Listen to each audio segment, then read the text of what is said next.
नमस्कार व्यूअर्स, मैं हूं अमीश देवगन और आप देख रहे हैं देश का सबसे प्रभावी और लोकप्रिय कार्यक्रम आर पार। सदियों का इंतजार, यानी 5 सदियों का इंतजार अब पूरा हो चुका है। गर्व कीजिए, आप और हम उस दौर में जी रहे हैं जिन्हें प्रभु श्री राम का दिव्य और भव्य मंदिर पर धर्म ध्वजा लहराते हुए देखने का सौभाग्य मिल रहा है। मैं फिर कहता हूं, सौभाग्य मिल रहा है, नहीं तो एक वो दौर था जब न जाने कितने राम भक्तों को गोलियों से भून दिया गया था। आज जिस सरयू का पानी निर्मल है, उस दौर में उसी सरयू का पानी का रंग लहू सा लाल हो गया था। इतनी गोलियां बरसाई गई थी। आज उन सभी राम भक्तों का बलिदान सफल हो गया, क्योंकि आज सिर्फ धर्म ध्वजा की स्थापना नहीं हुई है, बल्कि सनातनी सभ्यता के पुनर्जन्म का शंखनाद हो गया है। गुलामी की सोच को हमने छोड़ दिया है। यह नए भारत की नए उदय का आगाज है। लेकिन सियासत का एक वर्ग ऐसा है जिसका आरोप है कि बीजेपी राम मंदिर को पॉलिटिकल प्रोजेक्ट की तरह इस्तेमाल कर रही है। हालांकि ये लोग बंगाल पर कुछ नहीं बोलते, क्योंकि एक तरफ अयोध्या में श्री राम का मंदिर बनकर तैयार हो चुका है, धर्म ध्वजा लहरा रही है, और दूसरी तरफ ममता बनर्जी की पार्टी बाबरी मस्जिद बनाने की कस्में खा रही है। कहा जा रहा है कि उस मस्जिद की नींव 6 दिसंबर के दिन डाली जाएगी। सवाल है कि बीजेपी पर आरोप लगाने वाला विपक्ष बाबरी मस्जिद पर खामोश क्यों है? क्या राम मंदिर के जरिए बीजेपी की नजर वाकई उत्तर प्रदेश और बंगाल पर है? आर पार में इसी मुद्दे पर आज होगी सबसे बड़ी बहस। धर्म ध्वजा लहराई, सियासत गरमाई, लेकिन धर्म ध्वजा लहराई गुलामी की सोच को भगाया है।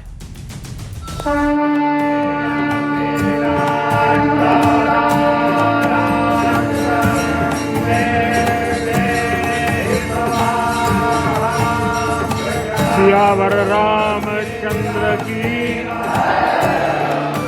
जय सिया राम।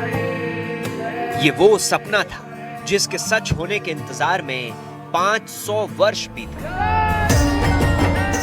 ये वो सपना था जिसे पूरा करने के लिए न जाने कितने राम भक्तों ने अपने प्राणों की आहुति दे दी। ये सपना अब सच हो चुका है। ध्वज संकल्प है, ये ध्वज सफलता है, ये ध्वज सदियों से चले आ रहे स्वप्नों का साकार स्वरूप है।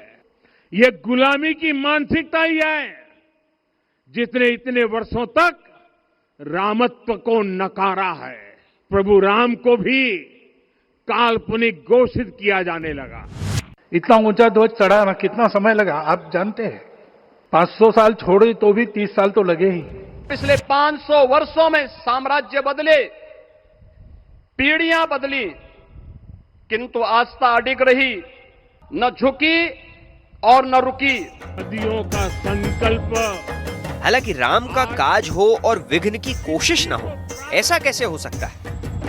भारतीय जनता पार्टी हर धार्मिक आयोजन का राजनीतिक लाभ लेना चाहती है। जो आज ये राम मंदिर का ड्रामा हो रहा है, ये ड्रामा पहले भी किया था 22 जनवरी को। समाजवादी पार्टी के सांसद अवधेश प्रसाद ने दावा किया कि दलित होने की वजह से उन्हें राम मंदिर का न्योता नहीं मिला। इस बीच अखिलेश यादव ने एक्स पर पोस्ट कर कहा कि श्री केदारेश्वर महादेव मंदिर के पूर्ण होने पर अन्य मंदिरों के दर्शन का संकल्प भी पूर्ण करेंगे। राम भक्तों की हत्या का आरोप है समाजवादी पार्टी पे, और राहुल गांधी भी इस झेप में नहीं जाते हैं, क्योंकि उनकी सरकार ने कोर्ट में श्री राम के अस्तित्व को ही नकार दिया था। दूसरी ओर जगत गुरु राम भद्राचार्य पर कांग्रेस आग बबूला हो रही है। राजीव जी की बहू हैं, इसे मैं सम्मान कर रहा हूं, पर उनमें भारतीयता ही नहीं। ये अंधा, काना, बहरा, गूंगा, इन लोगों का इलाज अंबेडकरवादी विचारों से होगी। ये आदमी मूर्ख आदमी है, मैं क्या जवाब दे सकता हूँ सर। श्री राम समस्त सनातनियों की आस्था के केंद्र बिंदु है, इसलिए आज का बड़ा सवाल है कि राम भक्तों की भावनाओं को आहत करने के पीछे क्या वोट बैंक पॉलिटिक्स एक बड़ी वजह है? आज इसी पर होगी देश की सबसे बड़ी बहस। और अब वक्त है आर पार के सुप्रसिद्ध विश्लेषण का, ये नजर डाल लेते हैं राम मंदिर के विध्वंस से धर्म ध्वजा तक के सफर का विश्लेषण। तथ्य नंबर 1, 1529 में मीर बाकी ने मंदिर तोड़ मस्जिद बनवाई। 1885 में महंत रघुवर दास ने कोर्ट में मामला दायर किया। अब कहानी शुरू होती है यहां से। 1949 में मस्जिद के अंदर रामलला की मूर्तियां मिली। सरकार के आदेश के बाद ताला लगा दिया गया, तभी यह मामला सुलझ सकता था। नेहरू जी की सरकार थी, कांग्रेस की सरकार थी। तथ्य नंबर 2, 1990 में, तथ्य नंबर 2, 1986 में कोर्ट ने पूजा की इजाजत दी। कांग्रेस सरकार ने मंदिर का ताला खुलवाया। बीजेपी आरएसएस ने राम मंदिर को मुद्दा बनाया वहां से। और अब आता है तथ्य नंबर 3, 1990 लाल कृष्ण आडवाणी ने सोमनाथ से अयोध्या तक राम रथ निकाला और वही राम रथ बीजेपी के लिए संजीवनी साबित हुआ। लालू यादव की सरकार ने आडवाणी को गिरफ्तार किया, रथ यात्रा को रोक दिया गया और आडवाणी की रथ के सारथी आज के प्रधानमंत्री नरेंद्र मोदी थे। आइए मैं बढ़ता हूं आगे। 30 अक्टूबर को और 2 नवंबर 1990 को अयोध्या में कार सेवा के लिए कार सेवक इकट्ठे होते हैं। मुलायम सिंह यादव की सरकार, सपा सरकार के आदेश के पर गोलियां चलाई गई। रिकॉर्ड के मुताबिक सिर्फ 17 कार सेवक मारे गए, लेकिन कहते हैं सरयू नदी का पानी लहू से लाल कर दिया था सपा की उस दौर की सरकार ने। आइए बढ़ता हूं मैं आगे। तथ्य नंबर 4, 6 दिसंबर 1992 को विवादित ढांचा कार सेवक गिरा देते हैं। यूपी में बीजेपी की कल्याण सिंह की सरकार को बर्खास्त कर दिया जाता है, लेकिन कल्याण सिंह और बीजेपी कहते हैं कि राम मंदिर के नाम पर कई सरकारें कुर्बान, लेकिन सिर्फ एक सरकार बीजेपी ने कुर्बान नहीं करी थी। बीजेपी ने 3 सरकारें कुर्बान करी थी राम मंदिर के लिए, चाहे वो मध्य प्रदेश की हो, चाहे वो राजस्थान की हो। आइए मैं बढ़ता हूं आगे। तथ्य नंबर 4 में 2003 में एएसआई की खुदाई में मंदिर के अवशेष मिलते हैं, प्रमाण मिलते हैं। इलाहाबाद हाई कोर्ट ने 30 सितंबर 2010 को विवादित जमीन को 3 हिस्सों में बांटने का फैसला देता है। अब 9 मई 2011 को सुप्रीम कोर्ट हाई कोर्ट के फैसले पर रोक लगाता है। लड़ाई कितनी लंबी चली है, सोचिए लड़ाई कितनी लंबी चली है, मैं अभी आपको शॉर्ट में बता रहा हूं। 9 नवंबर 2019 को सुप्रीम कोर्ट ने विवादित जमीन रामलला को दी। यह वो ऐतिहासिक दिन था। अब 5 अगस्त 2020 को पीएम मोदी ने राम मंदिर का भूमि पूजन किया। 5 अगस्त 2020 को 22 जनवरी 2024 को ठीक 4 साल बाद को रामलला की मूर्ति गर्भगृह में स्थापित की गई, उसमें प्राण प्रतिष्ठा करी गई। अब 25 नवंबर को प्रधानमंत्री मोदी ने मंदिर के शिखर पर धर्म ध्वजा फहराई है। मंदिर निर्माण पूरा हुआ है और यही है सनातन का पुनर्जागरण। बड़ा सवाल यह है कि राम मंदिर सनातन के पुनर्जागरण का प्रतीक है। इस पर सियासत हर भारतीय का अपमान है, हर भारतवासी का अपमान है। मेरे साथ गौरव भाटिया हैं, भारतीय जनता पार्टी के प्रवक्ता। मेरे साथ महंत राजू दास हैं, हनुमानगढ़ी के, उनका अभिनंदन है। मेरे साथ इस चर्चा के अंदर फराज किदवई हैं, सपा के प्रवक्ता हैं। मेरे साथ तौसीफ खान है, टीएमसी के। मेरे साथ साजिद रशीदी हैं, जाने माने मुस्लिम धर्म गुरु। आप तमाम लोगों का स्वागत है। लेकिन बड़ी खबर, ममता बनर्जी की सरकार ने, ममता बनर्जी की पार्टी के नेता का बड़ा बयान आया है कि बाबरी मस्जिद बनाने का ऐलान किया है और कहा है कि 6 दिसंबर को ही हम नींव रखेंगे बाबरी मस्जिद की और मुर्शिदाबाद में यह मस्जिद बनाई जाएगी। हिमायू कबीर का बयान है, इनका नाम है, टीएमसी के नेता हिमायू कबीर, इनका यह स्टेटमेंट है। मेरे साथ महंत राजू दास है। महंत राजू दास, एक तरफ धर्म ध्वजा लहरा रही है, दूसरी तरफ बाबरी मस्जिद बनाने की कसमें विपक्ष खा रहा है और आज एक कितना पहले बड़ा तो दिन है। पूरे देश के लिए मैं पहले तो मैं पूरे देश के लिए मंगल कामना करता हूं। आज 500 वर्ष के त्याग, तपस्या, संघर्ष के बाद लाखों राम भक्तों ने जो प्राणों की आहुति दिया, कई बार गोलियां चले, आसपास बहराइच, बलरामपुर, श्रावस्ती, गोंडा, सुल्तानपुर, अंबेडकर नगर, बाराबंकी, श्रावस्ती, आसपास के जितने राजे, महाराजे, महारानियां राम मंदिर की रक्षा के लिए प्राणों की आहुति दिया, त्याग किया, तपस्या किया। डेमोक्रेसी में, लोकतांत्रिक व्यवस्था में, प्रजातंत्र में भी माननीय मुल्ला मुलायम सिंह जी के द्वारा गोली चलाई गई। आज सारे बात खत्म, आज उस जगह पर भव्य राम मंदिर का निर्माण, उस राम मंदिर में देश के यशस्वी प्रधानमंत्री और उत्तर प्रदेश के यशस्वी मुख्यमंत्री पूजनीय योगी आदित्यनाथ जी महाराज और पूजनीय संघ संचालक मोहन भागवत जी के द्वारा वहां पर केसरिया ध्वज फहराना ये मामूली बात नहीं है। ये फ्री में समाजवादी पार्टी के एक प्रवक्ता हैं अशोक यादव, वो कहते हैं कि राम मंदिर के नाम पर ड्रामा हो रहा है, देश में अस्पताल और विश्वविद्यालय की जरूरत है।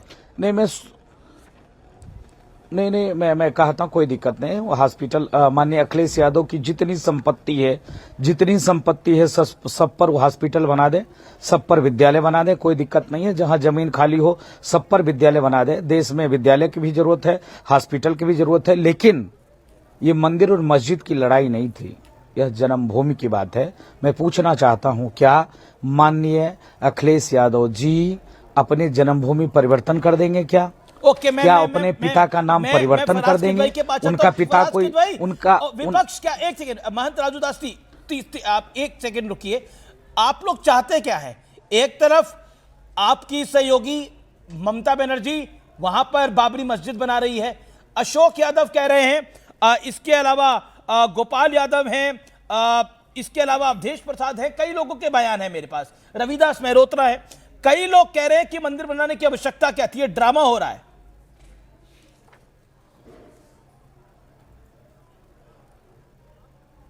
अमीर जी, एक शेर है कि है राम के वजूद पर हिंदुस्तान को नाज, अहले नजर समझते हैं उनको इमाम हिंद। देखिए अमीर जी, हमारे राष्ट्रीय अध्यक्ष आदरणीय अखिलेश यादव जी का आज सुबह एक्स पर एक मैसेज भी आया है और मेरी पार्टी अयोध्या में के राम मंदिर में ध्वजारोहण जो हो रहा है उसको हम बहुत अच्छी बात मानते हैं, बहुत अच्छी बात है भाई। और माननीय सर्वोच्च न्यायालय के नाम पर जो भव्य राम मंदिर बना है, माननीय सर्वोच्च न्यायालय के आदेश के बाद जो वहां पर मंदिर बना है, जिसमें अब अभी तक गए नहीं है, जो वहां ध्वजारोहण हो रहा है, अच्छा है, क्योंकि प्रभु राम तो सब, अब मैं आ रहा हूं, सारी चीजें पे आ जाऊंगा अमीर जी, क्योंकि प्रभु राम जो हैं वो सबके हैं, भारतीय जनता पार्टी का कोई खाली उन पर एकाधिकार नहीं है। देखिए क्या है कि भारतीय जनता पार्टी ने जब जब मर्यादा पुरुषोत्तम भगवान राम का इसके नाम का इस्तेमाल राजनीति में किया है, भारतीय जनता पार्टी ने मुंह की खाई है। आप देखिए कि लोकसभा के चुनाव से पहले ये क्या गाने चलते थे, आपको याद है ना, कि जो राम को लेकर आए हैं हम उनको लेकर के आएंगे। मतलब इनकी हैसियत और औकात है कि मर्यादा पुरुषोत्तम भगवान राम को लेके आएंगे। अरे भगवान राम सबको लेकर के आए। कुछ देर पहले का बड़ा ट्वीट है, ईश्वरीय प्रेरणा से इटावा में निर्माणाधीन श्री केदारेश्वर महादेव मंदिर के पूर्ण होने पर अन्य मंदिरों के दर्शन का संकल्प पूरा करेंगे। यानी वो कह रहे हैं कि अभी मैं राम मंदिर नहीं जाऊंगा। गौरव भाटिया जवाब।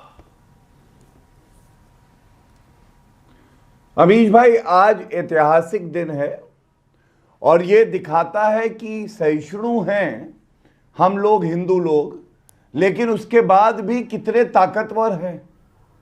मैं कुछ बड़ी बातें कहूंगा, सुनिएगा ध्यान से। आज श्री नरेंद्र मोदी जी ने करके दिखाया है कि ये लोग तो गजवाए हिंद बनाना चाहते थे, हमने केसरिया हिंद कर दिया और इसीलिए बेचारे छटपटा रहे हैं। इनकी हालत देखिए। अभी आप कह रहे थे ना, राजनीति होती है धर्म के नाम पे। जब विवादित ढांचा गिरा उसके 27 साल बाद मुलायम सिंह यादव क्या बोले? उन्होंने कहा अगर और कार सेवकों पे गोली चलानी पड़ती तो मैं चलाता। 27 साल बाद भुना रहे थे कि हिंदुओं को मारा है, लेकिन आज मजबूरी देखिए और भारतीय जनता पार्टी की विचारधारा की ताकत देखिए, जो अडिग है, अटल है। आज सपा के प्रवक्ता विरोध नहीं कर पा रहे भव्य राम मंदिर का, जबकि मुलायम सिंह यादव जी कह चुके हैं कि मैं जो विवादित ढांचा गिराया गया उस बाबरी मस्जिद दोबारा बनाऊंगा। लेकिन यह ताकत होती है कि 500 साल के संघर्ष के बाद 4 सरकारें, 3 नहीं 4, उत्तर प्रदेश, मध्य प्रदेश, हिमाचल प्रदेश और राजस्थान, 4 सरकार न्यौछावर कर दी, क्योंकि प्रभु राम से बढ़ के कुछ है नहीं और हमारी आत्मा, हमारे कण कण में, हमारे रोम रोम में भगवान राम हैं। दूसरी बात, आप ये बताइए कि क्या ये सत्य नहीं है कि ये लोग आज, अगर इतना खुशी का दिन है, अखिलेश यादव का ट्विटर हैंडल देखा मैंने, कोई ट्वीट नहीं मिला बधाई का। ममता बनर्जी का देखा, जिनके विधायक उन्हीं के इशारे पे बाबरी मस्जिद बनाएंगे 6 दिसंबर को, और राम गोपाल यादव के हैंडल पे भी मुझे कोई ऐसा ट्वीट नहीं मिला कि बधाई दे। कांग्रेस पार्टी क्यों नहीं आई आज चर्चा पे? अमीश भाई, सारे दर्शकों को बताइए, बुलाया था आज, मैं उसके बाद अपनी बात पूरी करूंगा, लेकिन कांग्रेस पार्टी के प्रवक्ता को बुलाया था कि नहीं, बताइए जनता को। बिल्कुल बिल्कुल उनको बुलाया गया था, लेकिन उन्होंने ऑप्ट आउट करा। बुलाया था, बहुत धन्यवाद, थैंक यू। तो मैं ये दिखाना चाहता हूं कि जब हिंदू सम्मानित होगा, अंदर से हर्ष महसूस करेगा, गौरवान्वित होगा, तो कांग्रेस पार्टी, जो कि मुस्लिम पार्टी मानती है अपने आप को, वो चर्चा में नहीं आएगी। ठीक है। और मैं एक बात और कह दूं जो सबसे महत्वपूर्ण है, नहीं, एक अमीश भाई आखिरी बात कहूंगा, अगर आप इजाजत दे दे तो। हाँ, देखिए, आज ये बात पूछी जानी चाहिए कि जब हम कहते थे भव्य राम मंदिर अयोध्या में बनाएंगे, तो ये लोग तंज कसते थे मंदिर वहीं बनाएंगे, तारीख नहीं बताएंगे। आज पूरा देश कह रहा है मंदिर वहीं बनाया है, तारीख भी बताया है, लेकिन ये कितने दुर्भाग्यशाली हैं कि ये लोग वहां जा नहीं पाए। सोनिया गांधी, राहुल गांधी, ममता बनर्जी, अखिलेश यादव, अरविंद केजरीवाल वहां जा नहीं सकते, क्योंकि इनको लगता है इनका मुसलमान वोट बैंक छटक जाएगा। और इसीलिए कहता हूं, हिंदू अस्मिता के लिए कोई खड़ा रहा है तो वो भारतीय जनता पार्टी है, आरएसएस है और वीएचपी है। और छाती ठोक के कहते हैं तेल लगा के डाबर का नाम मिटा देंगे बाबर का, तेल लगा के डाबर का नाम मिटा देंगे बाबर का नाम लेने वाला कोई नहीं बचेगा। ठीक है, मैं रुक करता हूं फराज किदवई का। फराज किदवई, रिस्पॉन्ड। आप दुर्भाग्यशाली हैं। हाँ, देखिए अमीर जी, अभी आपने बोला कि आदरणीय अखिलेश यादव जी के बारे में उनका ट्वीट पढ़ के कि वो, इसका मतलब है कि मंदिर नहीं जाएंगे। देखिए, ये गलत परसेप्शन है अमीर जी। अच्छा, क्या परसेप्शन है इसकी? उन्होंने जो एक्स पर लिखा है, उन्होंने कहा है कि मैं बता देता हूं साफ साफ कि केदारेश्वर मंदिर में दर्शन और ध्वजारोहण के पश्चात वो राम मंदिर के दर्शन के लिए जाएंगे। तो हम भी तो यही कह रहे हैं कि वो अभी नहीं जाएंगे। वो पहले उन्होंने बोला हम अभी नहीं जाएंगे, हम तब जाएंगे जब मंदिर संपूर्ण हो जाएगा। तो अब वो कह रहे हैं, बीजेपी कह रही है नया बहाना है। अमीर भाई झूठ बोला क्या? अरे सर, उस ट्वीट में कहां लिखा है राम मंदिर के दर्शन के लिए जाएंगे? नहीं लिखा। नहीं, देखिए, मैं आप लोगों के बीच में नहीं बोला। अमीश जी सुनिए, मैं भी नहीं बोलूंगा। अमीश जी इनसे कहिए अपने टर्न पे बोलेंगे, मैं इनके बीच में बिल्कुल भी नहीं बोला। देखिए, भारतीय जनता पार्टी जो है अमीश जी, वो हमेशा भगवान राम का नाम लेकर के राजनीति करती है। इन्होंने 2024 में भी राजनीति की, तो भगवान राम ने कहा कि मेरा नाम अगर देश में तुम नफरत बांटने के लिए करोगे तो मैं तुम्हें अयोध्या में फैजाबाद भी हराऊंगा, मैं तुम्हें अंबेडकर नगर भी हराऊंगा, मैं तुम्हें सुल्तानपुर भी हराऊंगा, मैं तुम्हें बस्ती भी हराऊंगा। यानी कि अयोध्या मंडल की 5 सीटों में भगवान राम ने इनको श्राप दिया और उसमें से 4 सीटें ये हार गए। और वैसे ही जो ये राजनीति उनका नाम लेकर के कर रहे हैं, चलिए, आप कह रहे हैं इनको तो भगवान राम ने श्राप दिया, आपको बड़ा नहीं, आपको तो श्राप दे दिया, इनको तो आप कह रहे भारतीय जनता पार्टी को श्राप लगा और भारतीय जनता पार्टी तीसरी बार सत्ता में आ गई और उसके बाद 4 राज्य जीते जा रही है। आपको आशीर्वाद दिया था, जो आप बीते कई वर्षों से हार रहे हैं चुनाव, आपको आशीर्वाद दिया था, ये श्राप है तो आपको आशीर्वाद मिला था। मेरे को उत्तर अरे सर, भगवान राम ने हमको बिल्कुल आशीर्वाद दिया और 2024 में भारतीय जनता पार्टी उत्तर प्रदेश में हमने पटखनी दे दी। जी गौरव 30 सेकंड रिप्लाई। देन महंत राजू दास कुछ कहना चाह रहे हैं, ये बीजेपी को श्राप मिला था। ओके गौरव भाटिया। बहुत महत्वपूर्ण 2 बातें कहूंगा। पहली, कैसे झूठ बोला जाता है। सपा के प्रवक्ता ने कहा अखिलेश यादव ने ट्वीट किया है, उस ट्वीट में बधाई तो है नहीं कि मैं राम मंदिर जाऊंगा जब एक बार मंदिर निर्माण केदारेश्वर मंदिर का पूरा हो जाएगा। इस ट्वीट में कहीं नहीं लिखा है राम मंदिर जाऊंगा, मेरे सामने है। तो झूठ नंबर 1 इनका पकड़ा गया। दूसरा, प्रभु राम ने तो हमें आशीर्वाद दिया है। 38 साल बाद पूर्ण बहुमत की लगातार 2 बार सरकार बनी है और वो योगी आदित्यनाथ जी की है। और 62 साल बाद नरेंद्र मोदी जी 3 बार लगातार सरकार बनाते हैं। प्रभु राम का ही आशीर्वाद श्राप मिला है। लेकिन आपको क्या अल्लाह ने आशीर्वाद दिया है? वो कह रहे हैं आप लोगों को श्राप लगा है। हाँ, मैं बताता हूं श्राप किसको लगा है। श्राप लगा है समाजवादी पार्टी को, क्योंकि अल्लाह ने श्राप दिया है इनको। सचर कमेटी की रिपोर्ट आती है, लागू नहीं करते हैं, मुसलमान को ठग लेते हैं, उनके लिए कोई काम नहीं करते हैं और सबसे ज्यादा तुष्टीकरण की राजनीति करते हैं। इसीलिए साइकिल गई है टूट, जनता गई है इनसे रूठ। ओके फराज भाई, ये वापस आने ये वाले श्राप नहीं। पॉलिटिक्स पर मैं आता हूं, किसको श्राप है किसका पाप है। ओके फराज भाई 30 सेकंड। महंत राजू दास, श्राप और पाप पे साधु से बढ़िया कौन बोलेगा? हाँ देखिए हाँ अमीर जी, देखिए मुझे बस 50 सेकंड दे दिएगा। अभी आदरणीय प्रधानमंत्री जी ने जो आपने सुनाया था, वो प्रधानमंत्री जी की आवाज थी या किसकी थी मुझे नहीं पता, वहां पर रामराज का जिक्र हुआ। रामराज क्या है?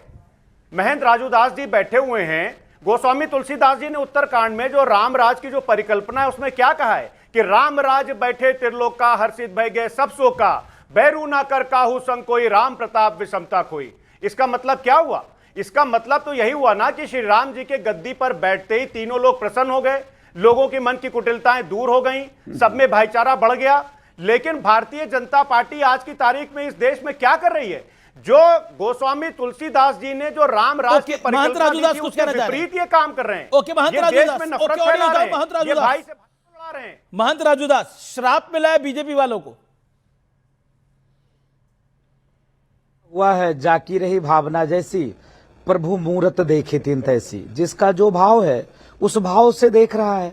भाई जिस प्रकार से 500 वर्ष के त्याग तपस्या संघर्ष के बाद राम मंदिर किसी को अच्छा नहीं लग रहा है, आपको पेट में दर्द हो रहा है। अरे आप वो दिन याद करो महाराज, राम किसी पार्टी के नहीं, किसी दल के नहीं, किसी संप्रदाय के नहीं, राम तो सबके हैं। आखिर संघ विचार परिवार हाथों हाथ राम जी को लिए है, तो तकलीफ आपको क्यों हो रहा है? भाई आप भी आगे आओ ना, आप सीधे कृष्ण जन्मभूमि पहुंचो ना, कौन रोक रहा है? आप तो कृष्ण के वंशज है। आप तत्काल कहो कि शाही ईदगाह को समाप्त करो, वहां भव्य कृष्ण जन्मभूमि मंदिर का निर्माण करो, हम आपके साथ हो जाएंगे।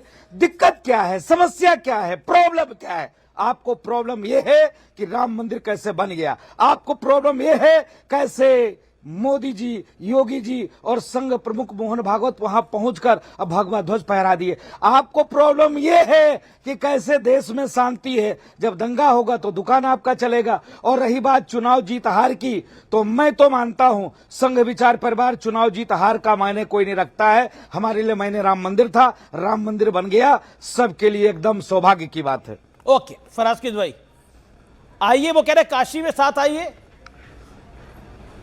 हाँ, आपका दंगे से ही काम चलता है, आप दंगा चाहते हैं। अमीर जी, अभी ये कह रहे हैं, अभी उन्होंने तो आपको एक्सपोज कर दिया है। सुनिए तो देखिए, अभी महंत जी ने अभी शांति की बात कही और इन्होंने शायद भाईचारे की भी बात की, यूनिटी की भी बात की।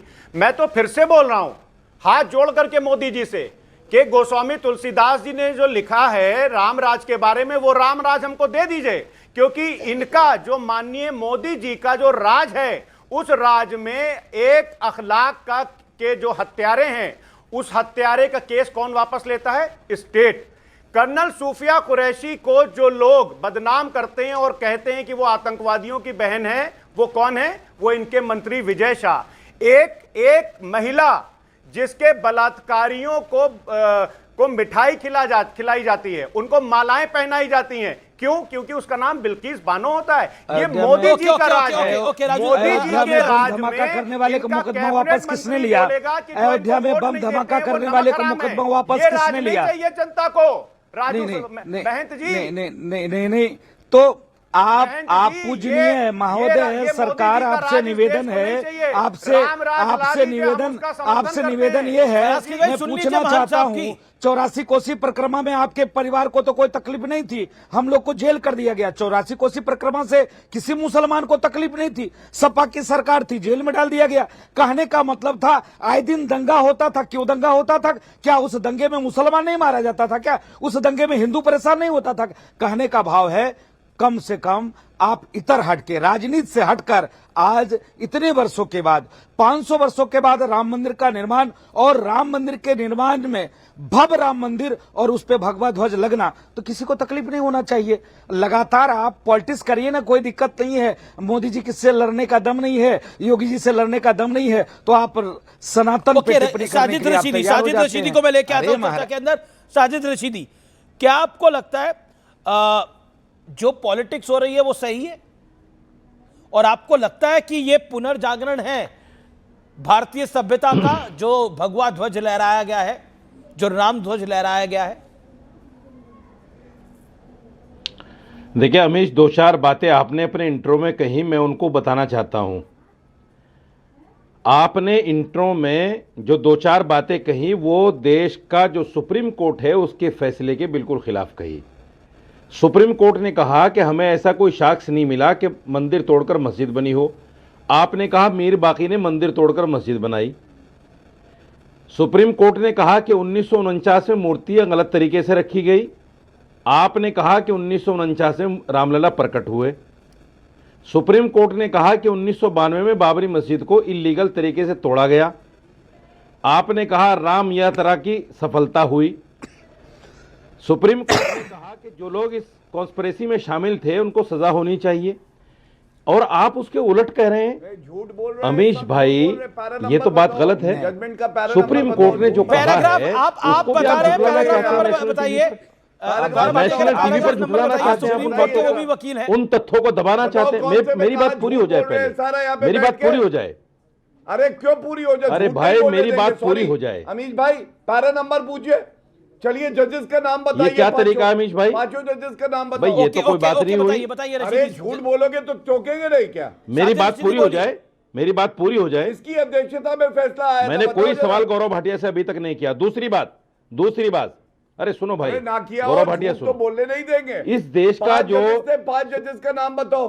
अरे 5 जजेस का नाम बताओ और पैरा नंबर बताओ जहां झूठ ये लिखा है। मैं आपके साथ केबीसी खेलने के लिए थोड़े बैठा हूं। कौन सा जजमेंट पढ़ रहे हैं? मैं आपके साथ ये क्या कोई खेलने के लिए थोड़े बैठा हूं? जजमेंट पढ़ के आए हैं क्या? मैं आपके साथ केबीसी खेलने के लिए नहीं बैठा हूं, इसलिए ऐसी दिक्कत हो रही है। मैं आपके साथ केबीसी खेलने के लिए नहीं बैठा हूं। अरे आप ही ने आगे बोला कि आपने गलत बयानी करी, आपने गलत बयानी करी। मेरा तो आपसे निवेदन है, ये रोना बंद करिए। अब वहां मंदिर स्थापित हो गया है, अब वहां पर राम ध्वजा स्थापित हो गई है। मुझे बात नहीं करने दे रहे आप। मुझे बात नहीं करने दो। भारत के पुनर्जागरण की कहानी लिखी जा रही है। मेरी बात तो पूरी करने दीजिए। हाँ बोलिए 30 सेकंड बोलिए। मेरी बात तो पूरी करने दीजिए ना। देखिए मैं ये कह रहा हूं, देश का जो सेकुलर फैब्रिक ढांचा है वो ये है कि प्रधानमंत्री जा सकते हैं, कोई बात नहीं, संविधान मना नहीं करता। लेकिन जब बार बार प्रधानमंत्री राम मंदिर जाकर इनॉग्रेशन में जाएंगे, झंडा फहराएंगे, तो क्या जितने दूसरे धर्म के मानने वाले लोग हैं उनको नहीं लगेगा कि सरकार जो है किसी एक धर्म को प्रमोट करने का काम कर रही है? क्या उनको इस चीज का एहसास नहीं होगा? क्योंकि आज तक देश में प्रधानमंत्री किसी मस्जिद का इनॉग्रेशन करने नहीं गए। किसी देश में प्रधानमंत्री नहीं गए इनॉग्रेशन करने किसी मस्जिद का, ना किसी गुरुद्वारे का, ना किसी गिरजाघर का, गलत बोल रहे हैं, ना किसी बुद्ध धर्म के उसका। ये जो सारी चीजें हैं ये सोचनी पड़ेंगी। ये देश जो है, ये देश इन चीजों को एक्सेप्ट नहीं करता मेरे भाई। प्रोफेसर संगीत रागी, हाँ, अगर यहाँ अलग राग है, सियासत, यहाँ अलग राग है कि ये देश इन चीजों को एक्सेप्ट नहीं करेगा, जबकि ये भारत के पुनर्जागरण की कहानी है। अब हर चीज को भारत से जोड़ के देख लो। ये ध्वज संकल्प है, ये ध्वज सफलता है, ये ध्वज सदियों के सपने का साकार स्वरूप है। प्रधानमंत्री नरेंद्र मोदी ने जो बोला, ये गुलामी की मानसिकता ही है जिसने हमें इस मंदिर से दूर रखा। अमीश, अयोध्या आंदोलन से भारत का पुनर्जागरण का आंदोलन शुरू हुआ था। यस। और आज वो एक बटवृक्ष की तरह हमारे सामने दिखाई दे रहा है। भारत अपने, पर यहाँ लोग रो रहे हैं इसको देखकर। यहाँ लोगों में गुस्सा आ रहा है इस बात को देखकर। दीजिए सर, मुझे अपनी बात कह लेने दीजिए, उसके बाद आप टोक दीजिएगा बीच में, जी, प्रवाह जी, खत्म प्रोफेसर हो आदि। जाता है। मेरे पास कोई रिटन स्क्रिप्ट नहीं है। भारत अपने गुरुत्व केंद्र की ओर लौट रहा है और भारत का गुरुत्व केंद्र है भारत की सनातन संस्कृति, सनातन धर्म और भारत का हिंदू सभ्यता। अयोध्या आंदोलन से ये निकला था और आज ये एक बहुत बड़े रूप पर 11 साल में नरेंद्र मोदी ने इसे बहुत बड़ा बना दिया है। और मैं बार बार कहता हूं, यहीं से देश विकसित होगा, उसके अतिरिक्त नहीं होगा। राम के बगैर राष्ट्र की कल्पना नहीं की जा सकती है। मैं फिर कह रहा हूं, इस्लाम के बगैर भारत की कल्पना की जा सकती है, क्रिश्चियनिटी के बगैर भारत की कल्पना की जा सकती है, राम के बगैर भारत की कल्पना नहीं की जा सकती है। दूसरी बात मैं बता रहा हूं, आपने कहा ना, एक प्रश्न उठाया गया कि दूसरे जगहों धर्म स्थलों पर क्यों नहीं जाते हैं। जितने भी भारत के उपजे हुए धर्म हैं, भारत की जमीन से निकले हुए धर्म हैं, जिन्हें हम इंडिक रिलीजन कहते हैं, उनके सारे जगह प्रधानमंत्री जाते हैं, क्योंकि वो सब कोई सबकी मंगल कामना करते हैं। वो इस्लाम और क्रिश्चियनिटी की तरह अपने धर्मों के मानने वाले की मंगल कामना नहीं करते हैं।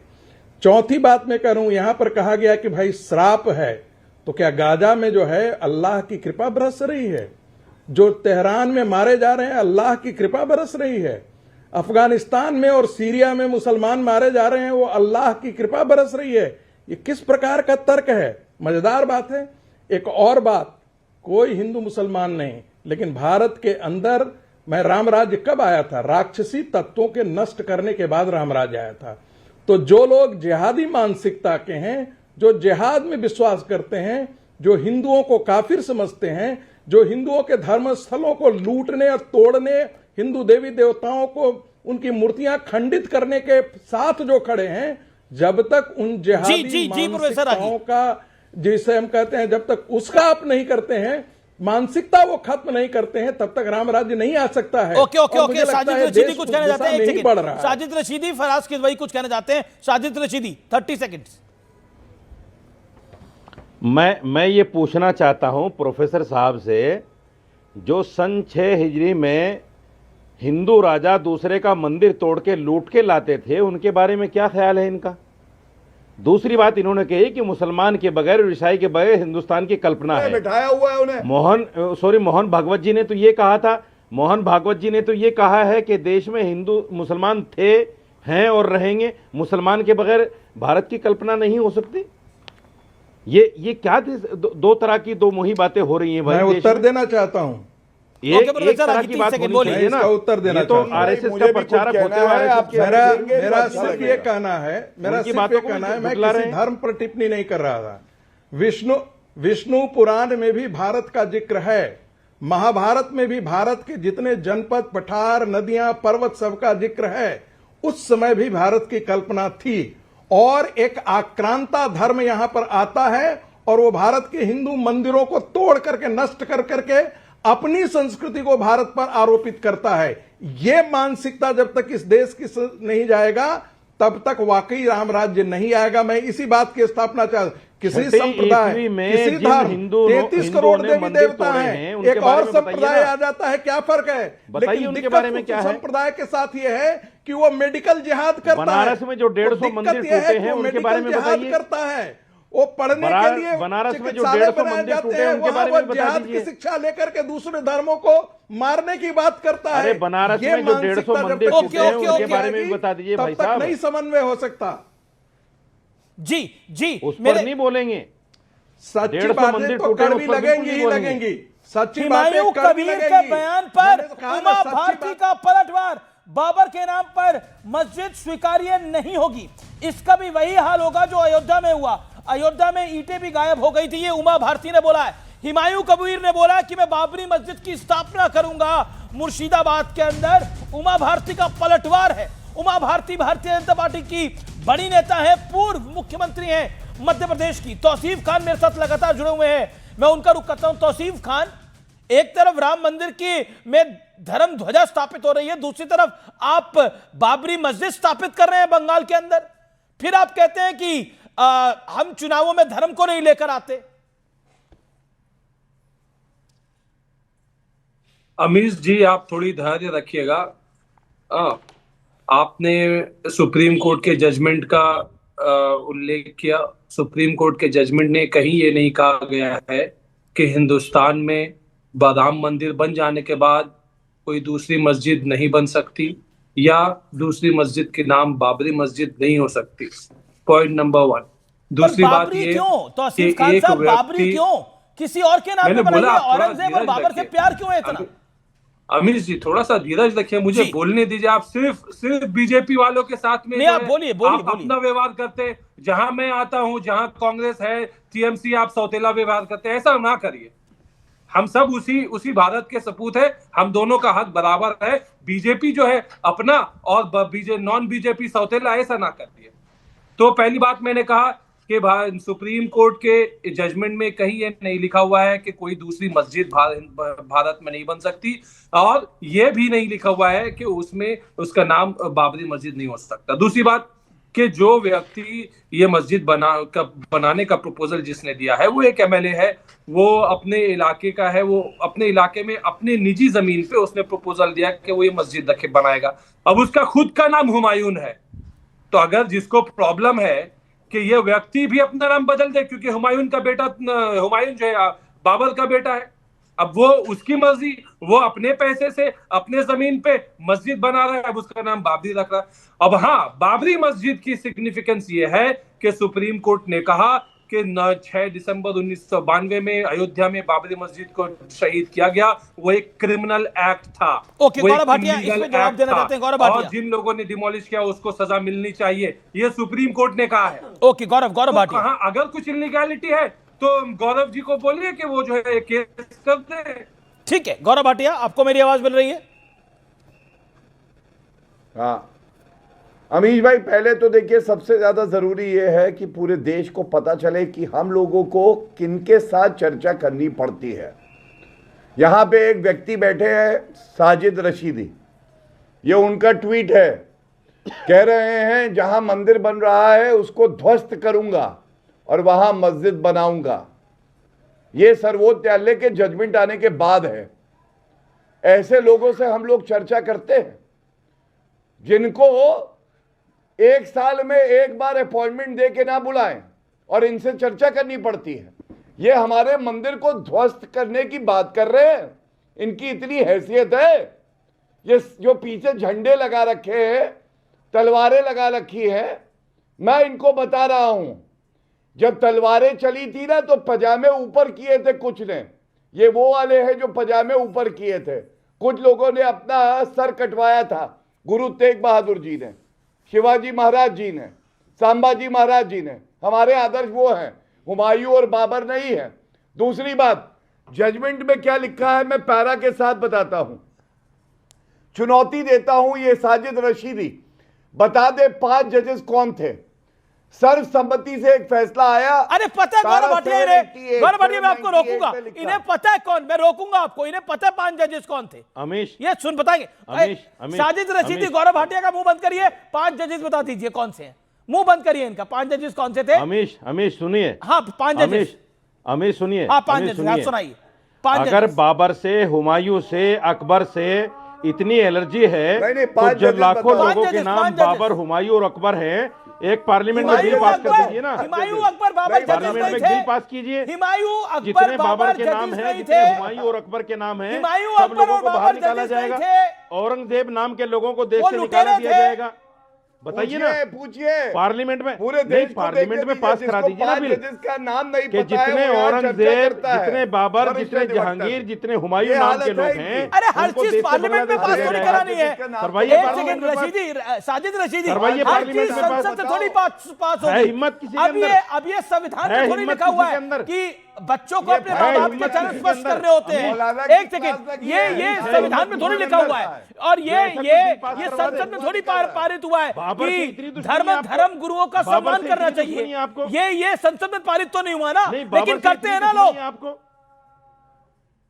अरे बाबर, जहांगीर, औरंगजेब, ये जजेस नहीं थे, लुटेरे थे। लोग हैं, लाखों करोड़ों, ये जजेस नहीं थे। जजेस के नाम बताइए 5, अगर नहीं पता तो वो भी बोलिए। इनको बांग्लादेश भेजेंगे, इनको जजेस के नाम बताइए ना। 5 जजेस के नाम जिनकी खंडपीठ ने डिसीजन दिया था, नाम दीजिए ना। पार्लियामेंट में पहले बिल पास करवाइए।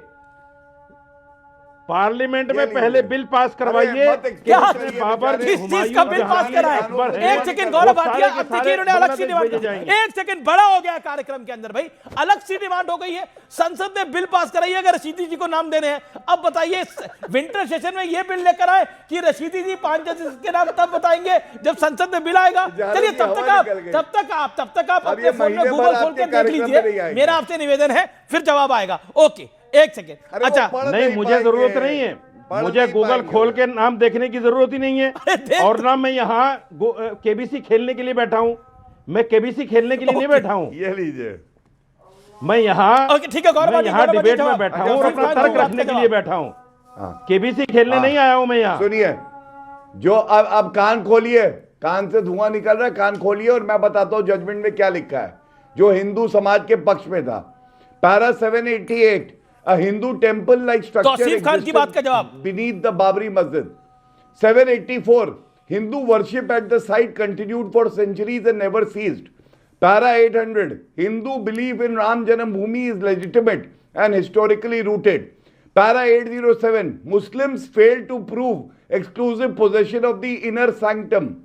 And Para 782 or 788, okay, ACI report proved time limit of a pre-existing non-Islamic structure. Okay Tauseef Khan आपका जवाब। और मेरा फिर आपसे सवाल यही है कि अब्दुल कलाम के नाम पर मस्जिद क्यों नहीं बनाते आप? मौलाना अबुल कलाम आजाद के नाम पर मस्जिद क्यों नहीं बनाते? बिस्मिल खान के नाम पे मस्जिद क्यों नहीं बनाते? इन सब के नाम पे मस्जिद से क्या फायदा होगा?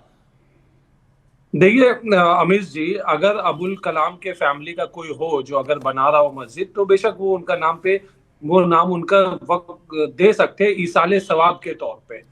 मस्जिद पे नाम देने को लेकर के हम किसी को डिक्टेट नहीं कर सकते या टीवी डिबेट नहीं कर सकते। हाँ, अगर ये गैर कानूनी है, जैसा मैंने कहा, तो अगर लगता है आपके तो वरिष्ठ वकील बैठे हुए, अगर उनको लगता है कि गैर कानूनी, वो केस कर दे, दिखानी पड़ेगी कोर्ट। लुटेरों के नाम। दूसरी बात कि सुप्रीम कोर्ट ने बहुत ही क्लियरली कहा, और ये महंत राजूदास कुछ कहना चाह रहे हैं, बहुत अहम बात है कि बाबरी मस्जिद की डिमोलिशन। महंत राजूदास, मैं निवेदन कर रहा हूं, मैं निवेदन पूर्वक कहना चाहता हूं, मोहम्मद साहब के नाम पे बनाओ ना, देश में सूफी संत थे उनके नाम पर बनाओ ना। अरे बाबर एक चोर था महाराज, आपका आइकॉन नहीं था, इस्लाम का रहनुमा नहीं था। बाबर एक लुटेरा था, नीच था, बलात्कारी था। क्या इस्लाम इतना गिर चुका है? इस्लाम इतना गिर चुका है? क्या आप मोहम्मद साहब को बदनाम कर रहे हो? आप इस्लाम को बदनाम कर रहे हो, इस्लाम को आतंक से जोड़ रहे हो, इस्लाम को आतंकवादी से जोड़ रहे हो। ये नहीं चलेगा। बाबर के नाम पर हिंदुस्तान में अब एक भी ईंट नहीं रखने देंगे, नहीं तो डंके की चोट पे कहते हैं अयोध्या में 32 मस्जिद है, सारे मस्जिद को गिरा देंगे। फिर मैं कहता हूँ सबके सब चोर, लुटेरा और बलात्कारी थे। अभी आपने देखा है गुरु तेग बहादुर जी का हत्या किसने किया? गुरु तेग बहादुर, सिख गुरु तेग बहादुर जी की हत्या किसने की? 24 तारीख की शहादत दिवस था। तौसीफ खान कुछ कहना चाहते हैं? आप शांत रहिए। तौसीफ खान कुछ कहना चाहते हैं? महंत साहब आप भी शांत रहिए। ओके, तौसीफ खान कुछ कहना चाहते हैं? तौसीफ खान 30 सेकंड। मारने के काम। देखिए अमित जी, बात हो रही है कि राम मंदिर बन चुका है। वो कह रहे बाबर के नाम पे हम कोई मस्जिद नहीं रहने देंगे। उमा भारती जी भी यही कह रही है। नहीं, उमा भारती जी की जो बातें हैं वो हम सीरियसली नहीं ले सकते। वो गीदड़ भक्ति है, वो भी जानती हैं, उनकी क्षमता में नहीं है इस तरह की बातें करना जो है, इसे नफरत फैलाना। उमा भारती के ऊपर में केस होना चाहिए नफरत फैलाने का। और महंत राजूदास पे महंत लोगों की मैं जो है इज्जत करता हूँ, किसी भी धर्म गुरु की मैं इज्जत करता हूँ। वो अपने समझ से उन्होंने जो कहा है उनसे मैं अग्री नहीं करता। वो इस्लाम धर्म के स्कॉलर नहीं है, उन्हें नहीं मालूम कि मस्जिद के अंदर में मोहम्मद साहब की प्रतिमा नहीं होती है। मस्जिद के अंदर में जरूरी नहीं है कि मोहम्मद साहब के नाम पे मस्जिद बनाए। मस्जिद का सिग्निफिकेंस वैसा नहीं होता है, इसलिए मैं उनकी इज्जत करता हूँ। किसी भी धर्म गुरु की मैं उनपे कोई टिप्पणी नहीं करना चाहूंगा। लेकिन उमा भारती ने जो बात कहा है कि देश भर में बाबर मस्जिद को तोड़ेंगी, वो देश में नफरत फैलाने का है और वो क्रिमिनल क्या आपको लगता है, क्या आपको लगता है, एक सेकंड फराज भाई, क्या आपको लगता है बाबर के नाम पर जो मस्जिद बनाने की बात टीएमसी के नेता लोग कर रहे हैं वो जायज है, हाँ या ना?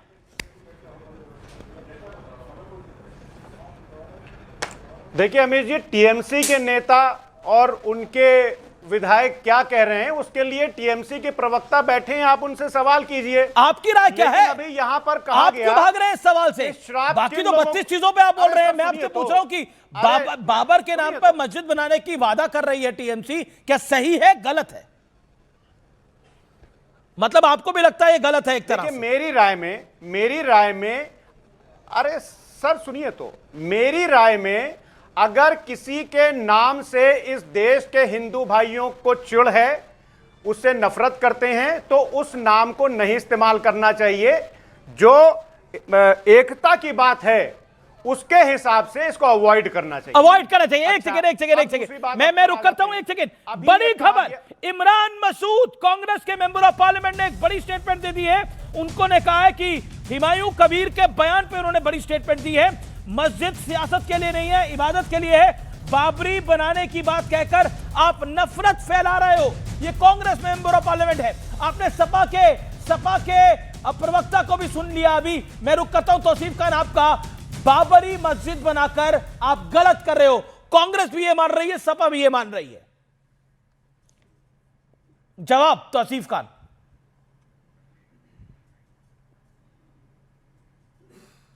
तौसीफ,